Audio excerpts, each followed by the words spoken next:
La verdadera historia de las operaciones secretas tras las líneas enemigas en la Guerra del Golfo. El agente secreto alemán que trabajaba para Irak. La misión secreta del avión espía U-2. La caza de las lanzaderas móviles de misiles Scud y los errores del servicio de inteligencia de la coalición. Los secretos en la arena de la Guerra del Golfo en Secretos de Guerra.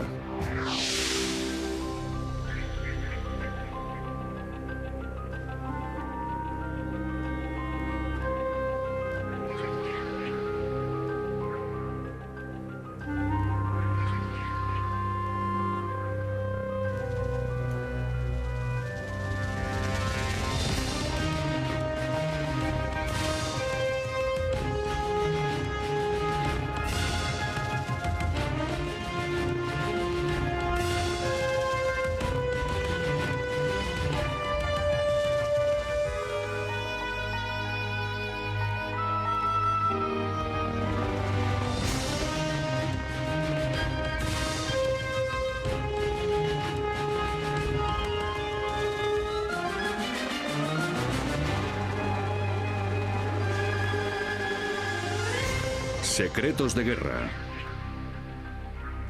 La Guerra del Golfo. Secretos en la arena.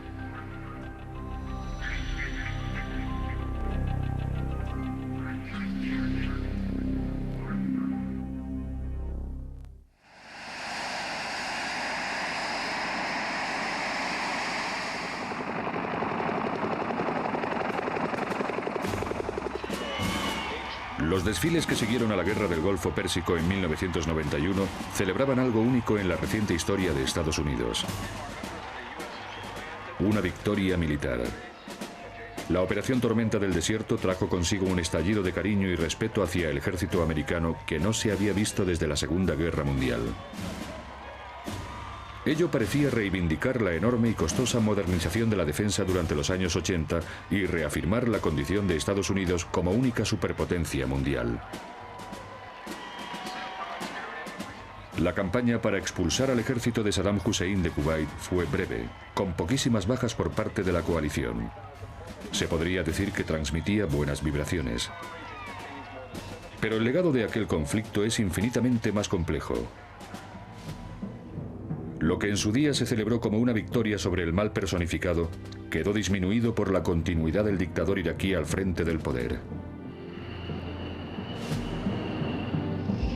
Y el enfoque de la guerra, si bien fue brillante en muchos aspectos, trajo consigo preocupantes consecuencias. La invasión de Kuwait por parte de Irak en agosto de 1990 coincidió con una impresionante transición tecnológica en el ejército estadounidense.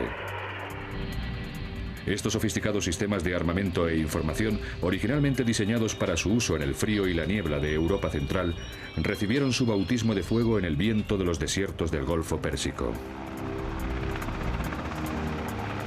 Se trataba de un marco inesperado para la primera guerra de la información. Por primera vez en la historia de la guerra, los satélites espaciales aportarían los datos de navegación y disparo a tanques, lanzaderas de múltiples misiles y hasta al soldado de a pie. Pero la tecnología tiene un precio. La devastadora potencia de la coalición no podía desarrollarse sin el constante flujo de electrones, ríos de electrones que llenaban los cielos del desierto y portaban la chispa de la vida a las toneladas de acero inertes. Tal sofisticación supone cierta vulnerabilidad. El factor principal en la Guerra del Golfo Pérsico fue una superior gestión de la información, realzada en gran parte por la ineptitud en la gestión de la información que al parecer tenía el enemigo, quien desaprovechó o no supo ver importantes oportunidades para interferir nuestra información.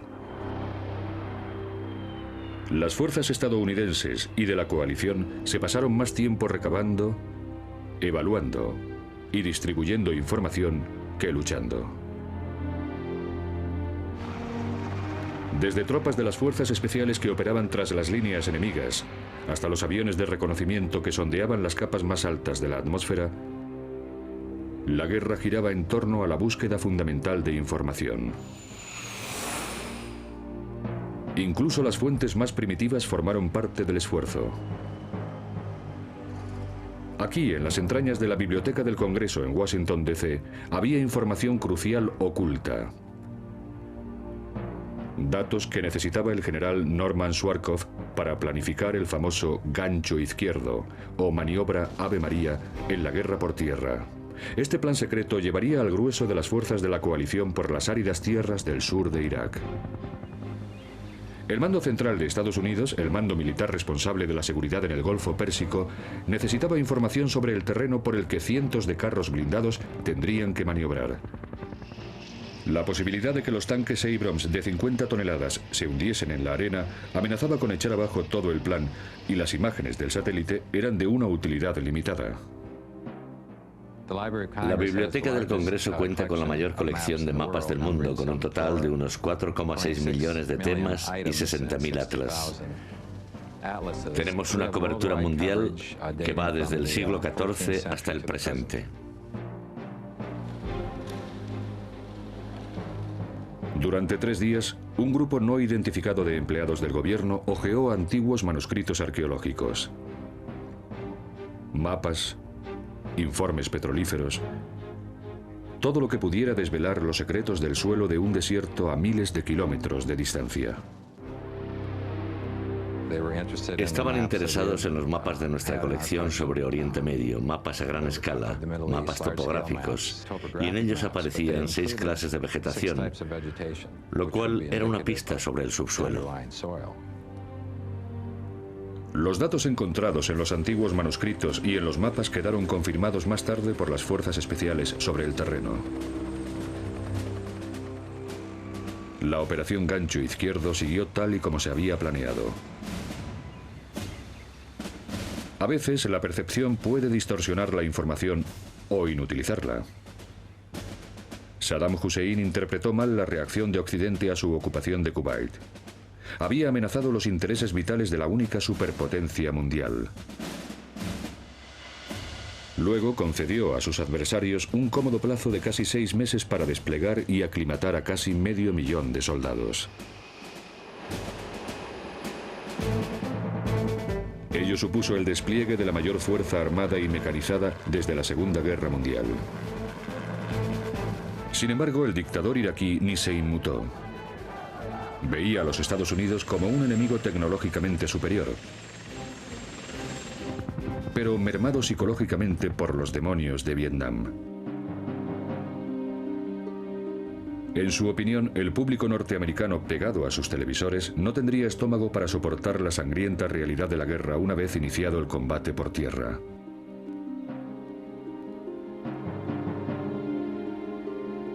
Pero si Saddam Hussein había interpretado mal las intenciones de sus adversarios, Estados Unidos tenía el hándicap, a pesar de sus enormes medios técnicos, de un malentendido clave sobre los móviles y las capacidades de Irak. Durante casi toda una década, la guerra Irán-Irak había producido la transformación de la Guardia Republicana iraquí, de ser una organización para la defensa de Palacio hasta ser una fuerza de combate de élite con 6 divisiones, casi 100.000 hombres. Fue esta Guardia Republicana reformada la que encabezó la victoria de Irak sobre Irán en 1988. Pero se trataba de una victoria con matices. Fueron capaces de derrotar a Irán. Solo fueron capaces de derrotar a Irán por el daño causado por la revolución y el embargo de armas. Habían destruido el poder militar iraní. Los iraquíes eran capaces de establecer defensas armadas limitadas, pero solo pieza por pieza. En el momento en el que la batalla se desviaba del cuidadoso planteamiento de los iraquíes, estaban perdidos. Esta valiosa información fue muy tenida en cuenta a la hora de cuantificar las cantidades de tanques y armamento soviético obtenido por el ejército iraquí. Y ello llevó a una conclusión errónea, que los iraquíes tenían un ejército de corte soviético. El ejército estadounidense, que se había centrado principalmente en los soviéticos y había ignorado en gran medida la guerra Irán-Irak, daba por hecho que los iraquíes lucharían al estilo soviético y tuvo mucha suerte de que demostrasen ser tan malos. Al final, daba igual que utilizasen la doctrina británica o la doctrina soviética o cualquier doctrina. Pero la retórica del mar de sangre utilizada por Saddam había causado una fuerte impresión. El ejército iraquí disponía de más de 1 millón de hombres armados, sin contar con los miles de soldados que habían pasado a la reserva tras la larga guerra con Irán. El inmenso número de bajas en aquel conflicto, unido a la disposición iraquí a utilizar armas químicas, era la principal preocupación de los estrategas de la coalición. Las previsiones de bajas en una guerra por tierra se elevaban a decenas de miles. El servicio de intendencia de Swarkov pidió 15.000 bolsas para muertos. Bueno, ahí se me nota la edad. No eran realmente bolsas para muertos. Las llamábamos así en Vietnam, pero en la tormenta del desierto se llamaban envoltura de restos humanos, seguido de un número muy largo. Pero pidieron 15.000 bolsas para muertos y las bolsas para muertos solo sirven para meter cadáveres dentro. El elevado número de bajas previstas reflejaba una exagerada sobrevaloración del potencial iraquí. Este fallo en la correcta evaluación de la información tendría un impacto significativo a la hora de planificar y ejecutar la campaña por tierra.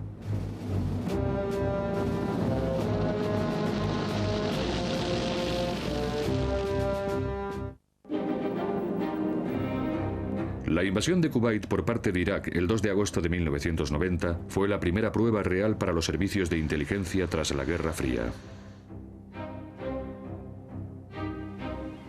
Menos de un mes antes, la Agencia de Inteligencia para la Defensa en Washington tenía solo 2 personas asignadas a los temas relacionados con Irak y su ejército. Por contra, había 42 empleados trabajando en asuntos de prisioneros de guerra que aún coleaban de Vietnam.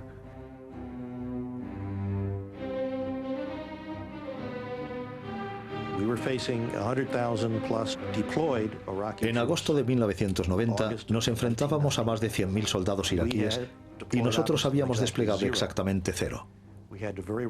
Tuvimos que llevar rápidamente a muchos hombres a la zona para responder a la presencia iraquí.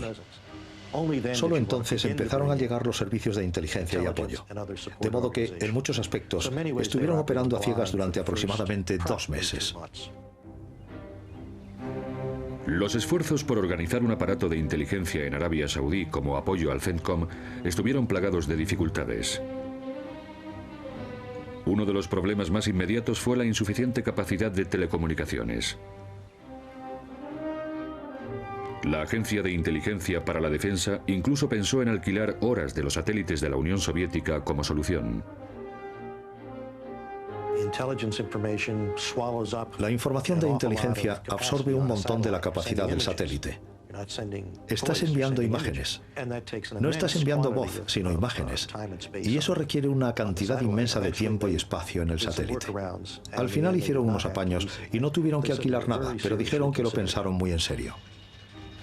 Nunca en toda la historia militar se habían solicitado tantas imágenes de los satélites espía desde la zona de operaciones.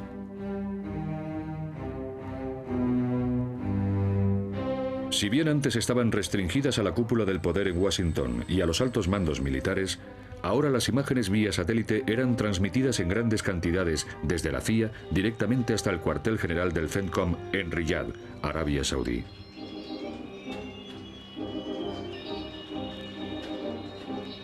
Pero una vez allí, las valiosas imágenes a menudo eran víctimas de una mezcla de otros problemas, como que los altos mandos las acaparaban y que no había suficientes medios de distribución. El resultado era frecuentes atascos de información. La velocidad de las comunicaciones, el volumen de las comunicaciones, marca la cantidad de información disponible. Se tenían mayores expectativas, diría yo, en la Guerra del Golfo. Las imágenes no podían tener un retraso mayor de 12 o 24 horas. La Guerra del Golfo también fue testigo de unos nuevos sistemas de inteligencia en combate originalmente diseñados para su uso en Europa. El sistema de radar de vigilancia y ataque E-8, conocido como J-STARS, era operado a la vez por el ejército y las fuerzas aéreas. Tuvo un debut limitado, pero prometedor, identificando objetivos terrestres para los aviones de ataque de la coalición. Pero los J-STARS estaban aún en proceso de desarrollo y se instalaron a pesar del hecho de que faltaban componentes enteros. Los dos únicos prototipos existentes llegaron a Arabia Saudí el 12 de enero, solo 2 días antes de iniciarse la guerra. Contaban con un discreto radar de 7,5 metros montado bajo el fuselaje. El sistema estaba diseñado para detectar vehículos estacionados y en movimiento sobre tierra con un radio de más de 240 kilómetros. Un indicador de blanco móvil le daba los datos que podían transmitirse al avión de ataque aéreo o a los puestos de tierra.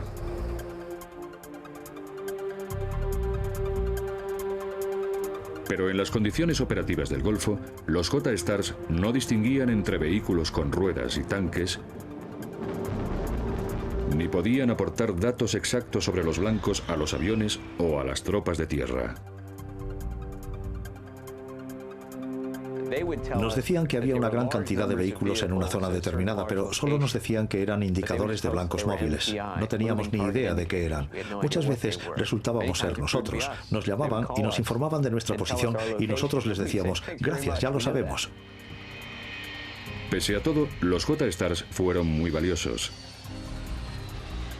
La estrategia de la coalición pasaba por eliminar los objetivos tras las líneas iraquíes, y el J-Stars sí que podía detectar convoyes de abastecimiento, zonas de montaje y rutas de retirada. Teniendo en cuenta su nivel de desarrollo y el hecho de que casi todos los operadores eran empleados civiles del fabricante, la Grumman Corporation, los J-Stars tuvieron un éxito razonable. También fueron una mina de oro para las relaciones públicas. Las fuerzas aéreas decidieron comprar 19 J-Stars mejorados.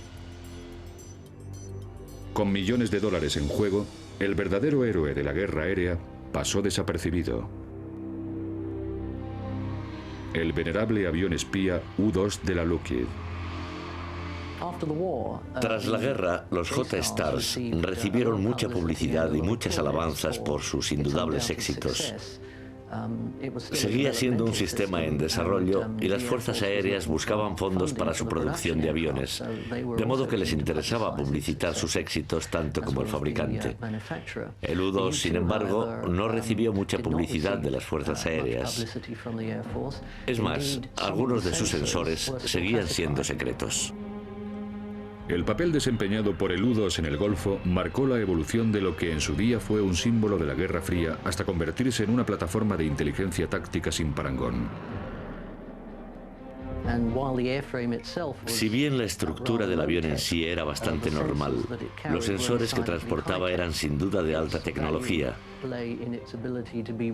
Su valor residía en su capacidad para cambiar de misión con rapidez, para orbitar las zonas de interés y para hacer todo eso con un coste relativamente bajo en comparación con los satélites, que son a la vez muy caros y muy inflexibles. Además, las órbitas de los satélites son muy predecibles.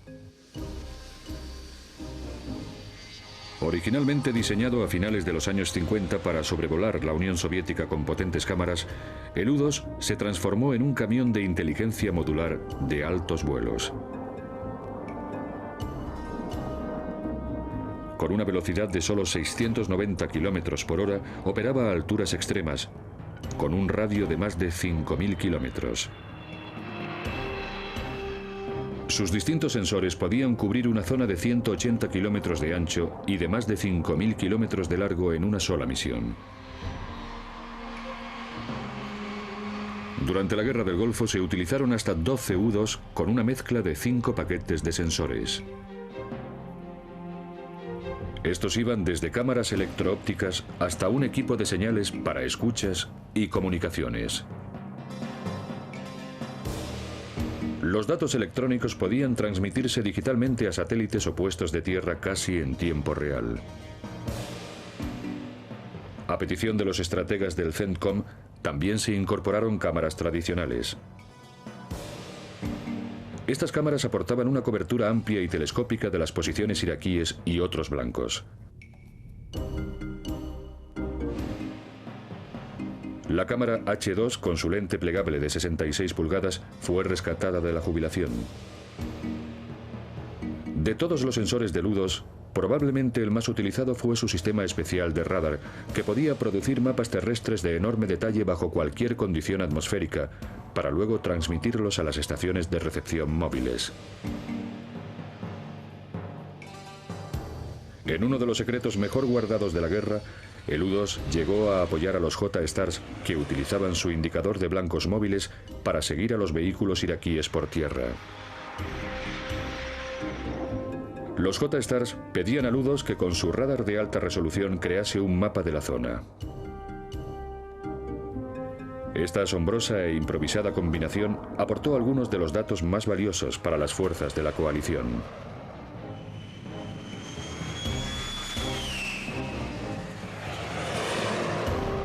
Sin embargo, ni los mejores sistemas aéreos pueden sustituir a los ojos y los oídos de un soldado sobre el terreno. Las Fuerzas de Operaciones Especiales, o Spec Ops, son un arma compleja pero esencial en el arsenal de campo. Sobre todo en una guerra convencional a gran escala como la que se libró en el Golfo. Las operaciones especiales son por naturaleza propia poco convencionales. El énfasis en el atrevimiento y el nivel técnico de cómo funcionan los Spec Ops deja sin respuesta una cuestión fundamental. ¿Han cumplido la misión? En la Guerra del Golfo hubo resultados diversos.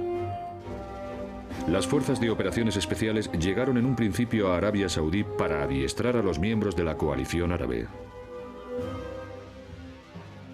Schwarzkopf nunca se fió de las fuerzas de la coalición árabe. Necesitaba instructores que estuviesen con estas fuerzas para luego darle a él lo que los militares llaman la verdad sobre el terreno, para que le dijeran exactamente cuál era el potencial de esas fuerzas.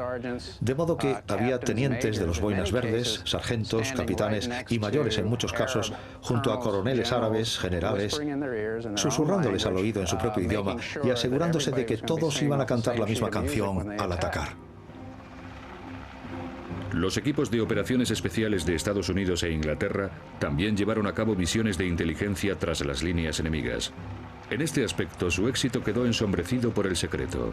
Su misión fue una de las más polémicas de la guerra. La respuesta de Saddam Hussein al inicio de lo que se llamó Tormenta del Desierto, la ofensiva aérea que empezó el 17 de enero, fue lanzar misiles Scud contra Israel y Arabia Saudí.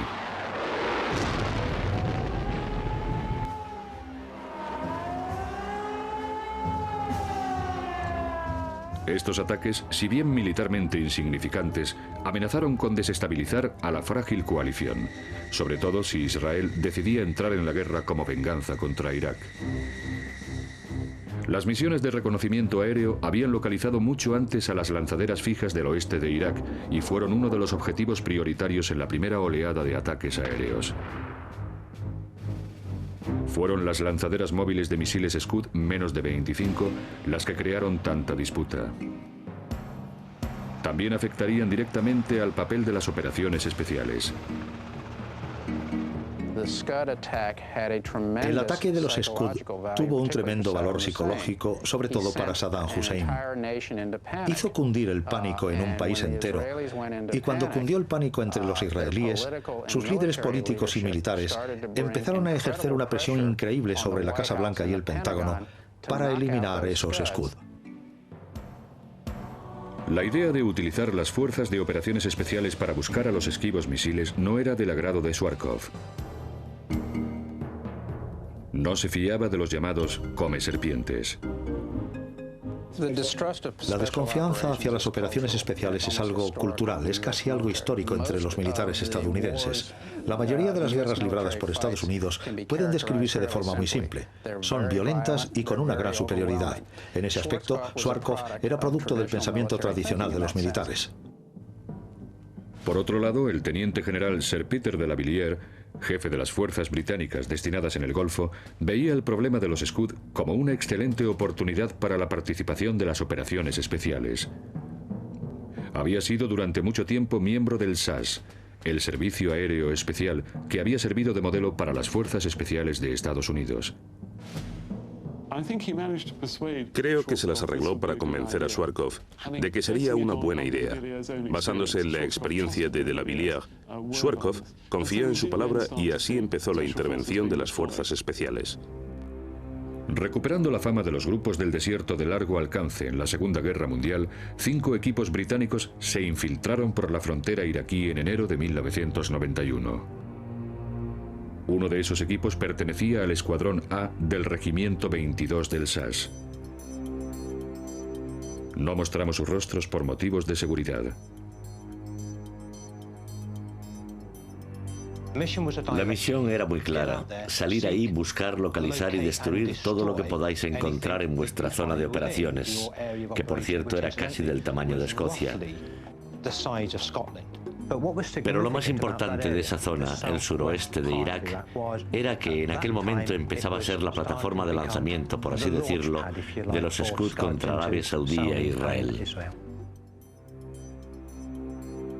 Los 30 hombres del Escuadrón A viajaron en un convoy de 6 Land Rovers retocados, 2 motos todoterreno y un Mercedes Yanimog de 1 tonelada conocido con el cariñoso apelativo de camión madre. La rutina del convoy venía marcada por el movimiento del sol a lo largo del ancho horizonte. Avanzar y atacar de noche. Ocultarse en una posición boca arriba o PBA de día. Para los no expertos, esta PBA podría parecer una simple red de camuflaje extendida por las buenas sobre los vehículos. Al menos el 50% del tiempo que estuvo el regimiento en Irak nos lo pasamos en una PBA. Vivíamos y trabajábamos en una PBA. Eso significa que todos vivían junto a su propio vehículo y bajo las redes de camuflaje. Es una existencia muy extraña, ya que estás en pleno desierto, con unos espacios abiertos enormes, pero estás obligado a vivir en una zona de probablemente medio metro cuadrado bajo una red de camuflaje detrás del vehículo. Todo se hace acurrucado, intentando no salirte de la red. A los 3 días de cruzar la frontera, un jeep iraquí se acercó a la PBA del convoy. Avanzó lentamente hacia esa curiosa joroba del desierto. Entonces, 2 soldados iraquíes se bajaron del jeep. Los 2 iraquíes se acercaron hacia nuestro vehículo, dando por hecho que éramos una unidad iraquí, ya que las redes de camuflaje no ocultaban qué éramos, solo quiénes éramos.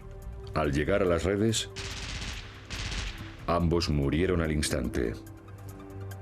En plena noche, el Escuadrón A se había metido en una región ocupada por una división de artillería iraquí. Si querían salir de allí con vida, había que eliminar todo rastro de su presencia. Volaron el jeep iraquí con explosivos.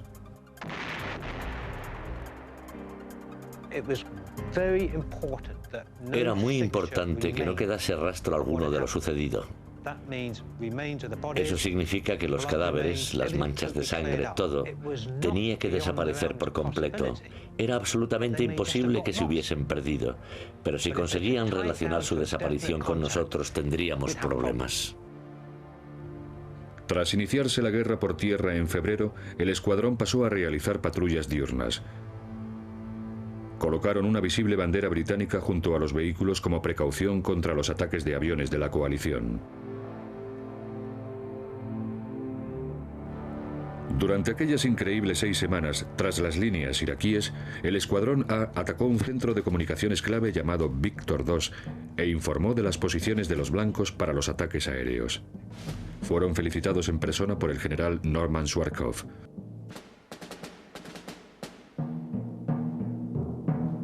La experiencia del SAS es un ejemplo del nivel y los recursos de las fuerzas de operaciones especiales en el Golfo. Sin embargo, trasladar ese valor y esa motivación a la localización de las lanzaderas móviles fue otra cuestión. La exhaustiva investigación del tema emprendida por las Fuerzas Aéreas de Estados Unidos en su informe del potencial aéreo en la Guerra del Golfo encontró imposible demostrar que se hubiese destruido una sola lanzadera móvil, a pesar de dedicar más de 2.500 salidas aéreas de la coalición y los mejores esfuerzos de las fuerzas especiales de Estados Unidos e Inglaterra. Es más, no está nada claro que Israel hubiese emprendido una acción directa contra los Scud. Pero lo cierto es que Israel ejercía una presión tremenda sobre Washington.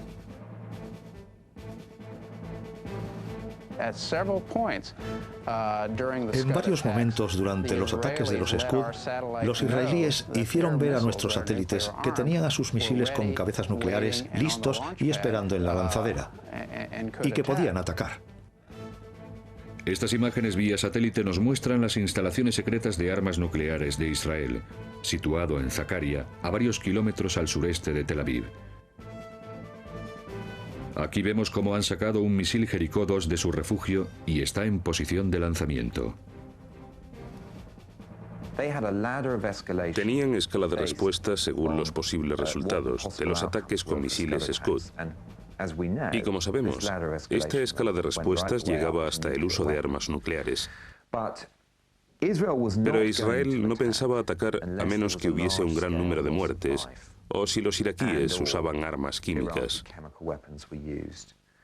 Los ataques que sufría Israel no entraban dentro de esa escala de respuestas, de modo que en ese aspecto es un mito que la caza de los Scud mantuviese a Israel fuera de la guerra.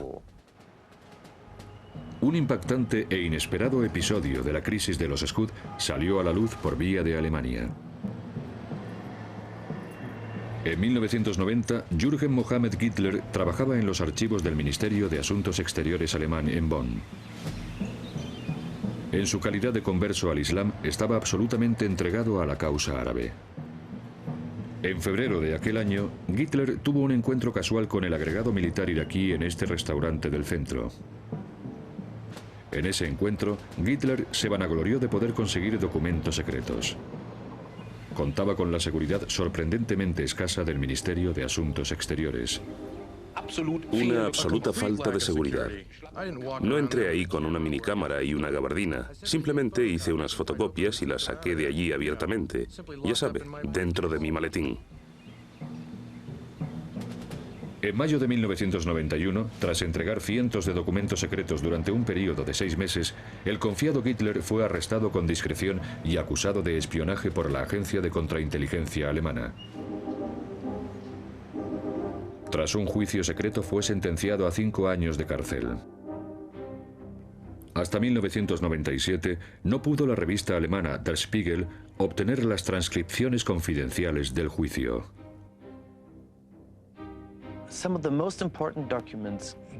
Algunos de los documentos más importantes robados por Gittler eran documentos sobre el conocimiento que tenía el gobierno americano de las lanzaderas de misiles iraquíes. Tenemos la sospecha de que uno de los motivos por los que las fuerzas aliadas no pudieron localizar las lanzaderas fue que los iraquíes sabían que iban a atacar y cambiaban las lanzaderas de sitio. ¿Ayudó Jürgen Mohammed Gittler a burlar la caza de Scuds durante la Guerra del Golfo? Eso opinó el tribunal alemán a la vista de la habilidad de los iraquíes para ocultar sus misiles o sustituirlos por señuelos. Y no hay duda de que muchos de esos Scud, de mentira, fueron bombardeados. Esos importantes secretos militares, escribió el tribunal al emitir el veredicto de culpable, dieron a Irak una ventaja considerable. Gittler fue puesto en libertad en 1994. Él cree que lo hizo por el bien de los países árabes. Y curiosamente, se siente muy orgulloso de todo ello. Mi sí incondicional a Irak y a su presidente Saddam Hussein sigue en pie, más firme que nunca. Una de las lecciones de humildad de la Guerra del Golfo es que 50 años después de que los V-2 de Hitler causaran estragos en el sur de Inglaterra y Bélgica, sigue sin existir una buena defensa contra los misiles balísticos móviles. Teniendo en cuenta que desvió los valiosos activos militares de la coalición, la campaña Scud de Saddam Hussein fue su único éxito real en la guerra.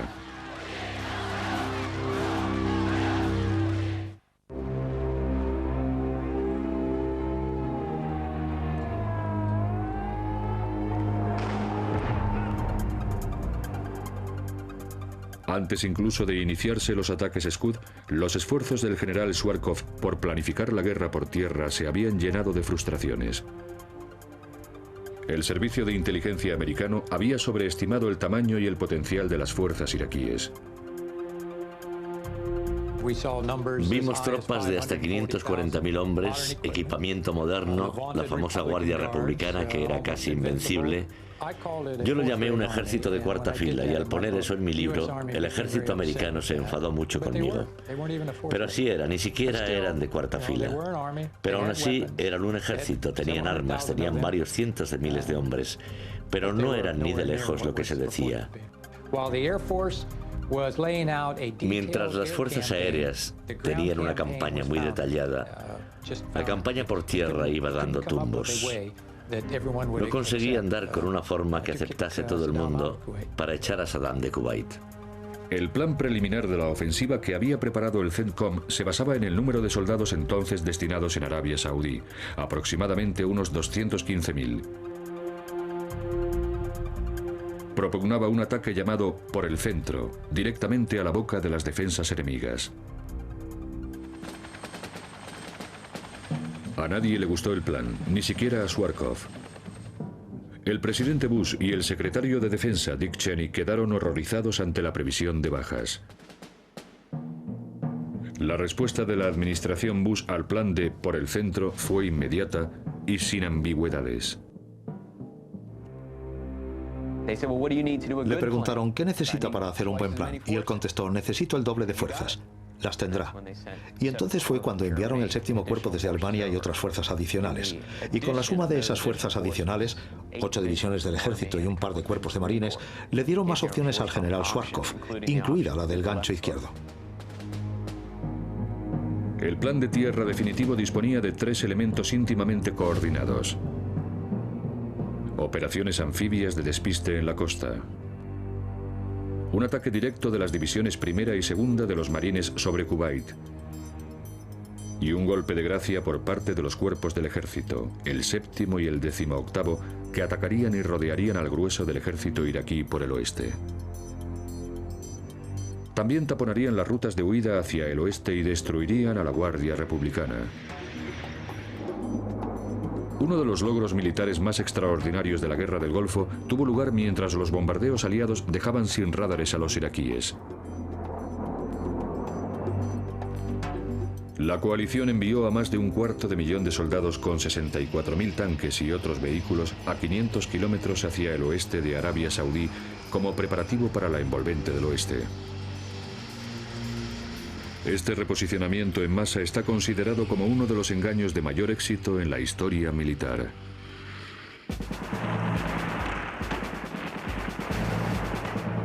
En las primeras horas de la mañana del 24 de febrero de 1991, toda la potencia, velocidad y agilidad de las fuerzas de tierra de la coalición cayó sobre los iraquíes.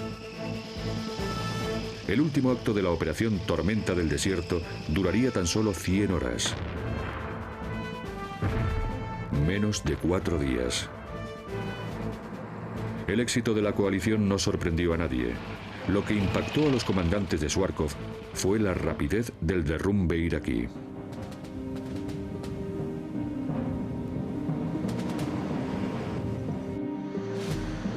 La velocidad del ataque frontal de los marines sobre Kuwait y la consiguiente huida de las fuerzas iraquíes hacia el norte, hacia Basra, alteró la cuidadosa planificación de tiempos. De repente, una campaña de maniobras y contactos se convirtió en una alocada persecución. Ante una situación muy cambiante y privado de buenos datos acerca de las fuerzas iraquíes que tenían delante, el 7º Cuerpo decidió no desviarse de su plan inicial de avance, una decisión polémica.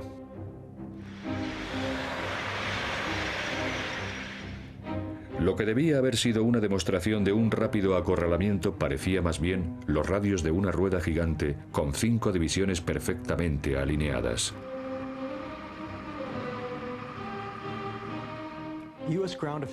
La ofensiva estadounidense por tierra, y en concreto el avance del séptimo cuerpo, se realizó de una forma muy cuidadosa y orquestada. Ello dio a los iraquíes mucho tiempo para retirarse de Kuwait y para formar una línea defensiva, una pantalla con las divisiones de la Guardia Republicana. Para algunos miembros del segundo regimiento de caballería blindada, cuyas misiones de reconocimiento en el frente se basaban en la velocidad y la sorpresa, su elección de un símbolo de la Segunda Guerra Mundial no hizo más que aumentar su frustración por la lentitud del ritmo. A Rommel le llamaron zorro del desierto por un motivo. Hizo de las maniobras militares en el desierto un arte. Una vez capturamos a un mayor iraquí y yo tenía una foto de Rommel en mi torreta. Se quedó asombrado al ver la foto de Rommel en la torreta. Uno de mis soldados le estaba vigilando, y esto es lo maravilloso de los soldados americanos jóvenes. El mayor iraquí le dijo al soldado: ¿por qué tenéis una foto de vuestro enemigo en vuestro tanque? Y el soldado le dijo: si supieses algo más sobre Rommel, no estarías aquí atado, ¿verdad? Hubo algunos enfrentamientos breves pero intensos con la pantalla defensiva de la Guardia Republicana. La Guerra del Golfo fue como un escaparate para el tanque Abrams M1A1. Esta maravilla de corte angular con 50 toneladas de peso y un motor de turbina recorrió las arenas con un agudo quejido que delataba su mortífera pegada.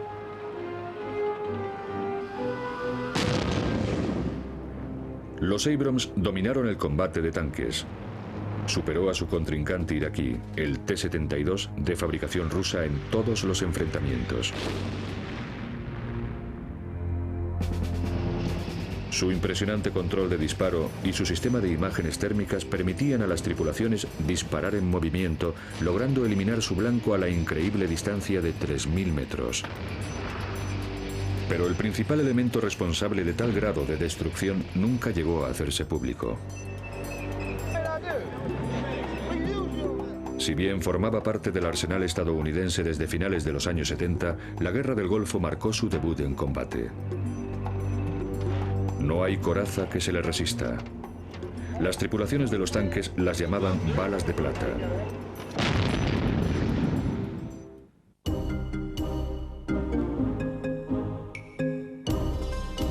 Las crudas imágenes de tanques sin torreta son mudos testigos de la violenta eficacia del combate blindado de la era moderna. Los indefensos tripulantes de los tanques iraquíes fueron los primeros en experimentar el cegador destello mortal de las balas de plata.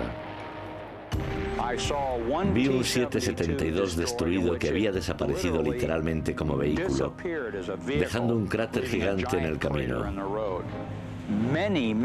A muchos de los T-72, cuando eran alcanzados por el cañón M1A1, les explotaba la torreta y salía disparada entre 15 y 45 metros. Solo después de la guerra se desveló el estremecedor secreto de este arma. Es radioactiva. El nombre oficial del ejército estadounidense para esta munición antitanques es M829, casquillo desechable antiblindajes de aletas estabilizadoras. Es en esencia un pesado dardo de metal o penetrador hecho a base de uranio reducido. La velocidad de 1500 metros por segundo que alcanza el proyectil, unido a su alta densidad, proporciona una tremenda exactitud. El penetrador de uranio reducido mata a base de pura energía cinética. No hace falta ninguna carga explosiva. Tiene otra propiedad muy importante que lo hace ser muy eficaz en el campo de batalla. Es lo que los científicos llaman pirofórico. Arde literalmente al impactar y abre un agujero hasta en los blindajes más fuertes. Al entrar, se produce una expulsión de metales pesados radiactivos, provocada por los trozos de uranio que pueden incendiarse. Entonces, se produce una ducha de perdigones, digamos, extremadamente pesados, que se mueven a gran velocidad y en llamas. Cuando las llamas alcanzan al combustible y a las municiones del tanque, el resultado casi siempre es una explosión catastrófica. Los penetradores de energía cinética se desarrollaron durante los años 70 para contrarrestar lo que se pensaba que era un avanzado blindaje soviético. Las propiedades de alta densidad del uranio reducido eran bien conocidas y los vertidos nucleares, baratos y abundantes, proporcionaban una buena fuente de municiones de uranio reducido. El entusiasmo del Pentágono por el uranio reducido no se limitaba al tanque Abrams. El avión A-10 con su cañón de 30 milímetros fue el responsable de la mayor parte del uranio reducido que cayó sobre el Golfo. Unos 250 kilos.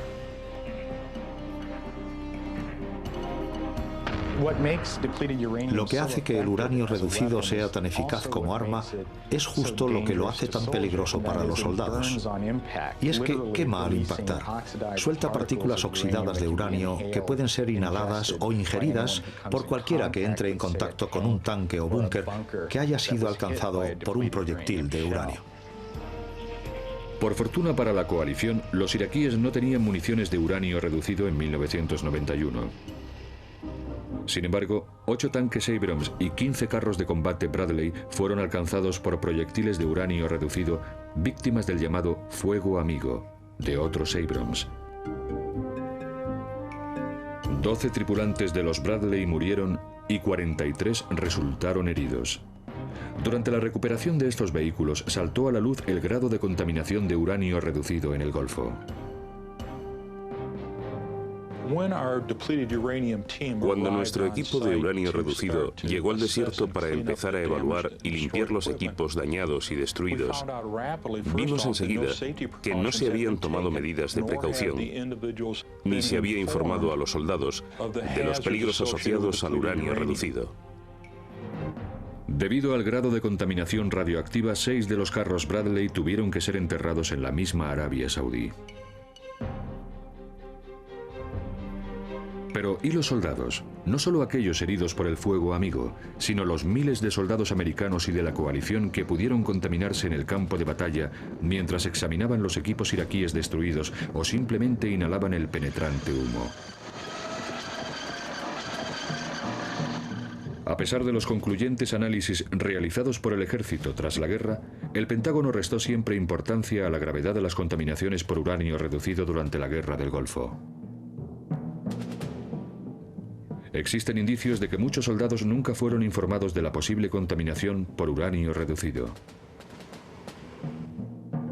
El doctor Asaf Durakovich, coronel de la Reserva del Ejército estadounidense, era oficial de seguridad radioactiva en la Administración de Veteranos. Debería remediarse al instante involucrando a los expertos y profesionales en la gestión y diagnóstico de esos pacientes y asegurándose de que se les informa de los riesgos para que no tengan un miedo constante a lo que pueda pasarles mañana. El ejército sigue dividido respecto a esta superarma.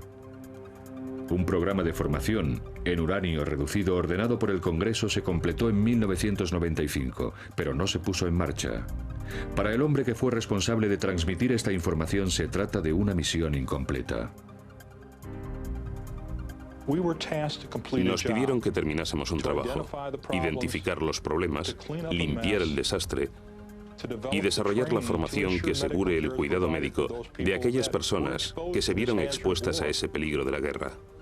Tenemos que terminarlo. El propio Doug Rockey sufre de los efectos del contacto con uranio reducido. Información. Una palabra muy simple con implicaciones muy profundas. Desde el día de agosto de 1990 en que Irak cruzó la frontera de Kuwait, la demanda de información fue incesante. Hasta el último día de la guerra, el 23 de febrero, los servicios de inteligencia recabaron cantidades inmensas de datos para poder comprender la situación sobre el terreno. Sin embargo, la verdad sobre el terreno jamás se alcanzó al completo. Volamos a los iraquíes en pedazos. Pero sin la ayuda de equipos de comunicaciones de alta tecnología, los generales de Saddam fueron capaces de llevar a cabo una retirada bajo las condiciones más adversas posibles. Puede que lo hiciesen con motocicletas y notas a mano, no lo sé, pero lo hicieron. Nosotros teníamos todos los equipos del mundo y no pudimos impedirlo.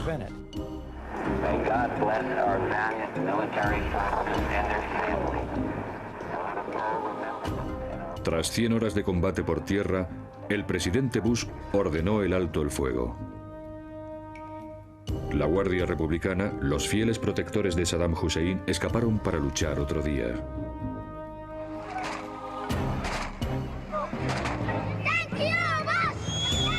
Kuwait fue liberado, pero la continuidad de Saddam y la incierta factura física que pasaría el conflicto son sombríos recordatorios de que la superioridad tecnológica no ha desvelado aún los misterios de la guerra.